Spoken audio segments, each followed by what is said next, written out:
কাবাব বা টিকিয়ার কথা বললেই আমাদের চোখের সামনে ভেসে উঠবে শুধু চিকেন, বিফ অথবা যে কোনো মাংস কিংবা মাছ।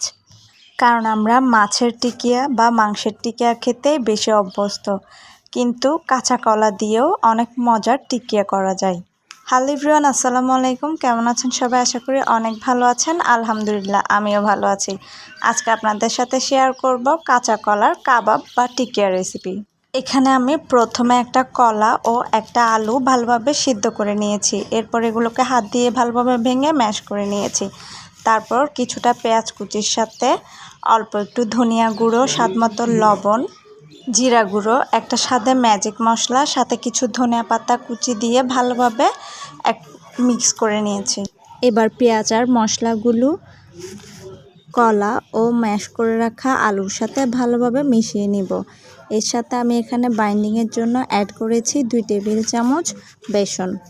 সবগুলো উপকরণ এখানে আমি ভালোভাবে একসাথে মিশিয়ে নিয়েছি। এরপর এখানে একটা ডিমের হাফ অংশটুকু আমি এটার সাথে অ্যাড করে দিচ্ছি। এটা অপশনাল, আপনারা চাইলে এটা স্কিপ করতে পারেন। আমার ইচ্ছে হচ্ছিল আসলে এখানে একটু ডিম অ্যাড করি, তাই আমি এটা করলাম। ডিমটা অ্যাড করে ভালোভাবে এগুলোর সাথে মাখিয়ে নিব। কাঁচা কলা আমাদের বাসায় তেমন একটা কেউ পছন্দ করে না, বাচ্চারাও তাছাড়া সবজির কোনো জিনিসই তেমন খেতে চায় না। তবে এভাবে মাঝে মধ্যে রান্নার মধ্যে একটু ভিন্নতা আনলে সবাই অনেক মজা করে খায়। যাই হোক, সব কিছু ভালোভাবে মিশিয়ে নিয়ে এবার এগুলোকে আমি হাতের তালুতে নিয়ে চেপে চেপে গোল করে টিকিয়ার মতো শেপ দিয়ে নিচ্ছি। আপনারা কে কোথা থেকে ভিডিওটা দেখছেন কমেন্টে জানাতে পারেন।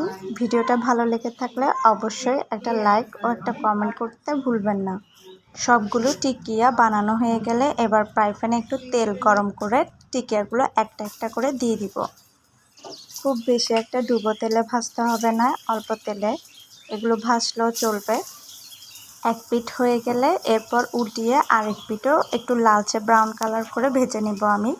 এগুলোকে খুব বেশি ভাজারও দরকার হবে না, কারণ এগুলো অলরেডি সিদ্ধ করা। আপনারা কে কে কলা দিয়ে এভাবে টিকিয়া বানিয়ে খান কমেন্টে জানাতে পারেন।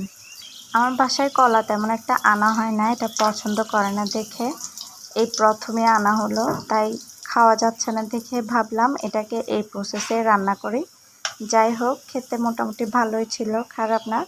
দুপিঠ যখন একদম ভালোভাবে লালচে কালার করে ভাজা হয়ে গেছে তখন এটা চুলা থেকে নামিয়ে নেব। যারা এতক্ষণ আমার ভিডিওটার সাথে ছিলেন সবাইকে অসংখ্য ধন্যবাদ। আল্লাহ হাফেজ।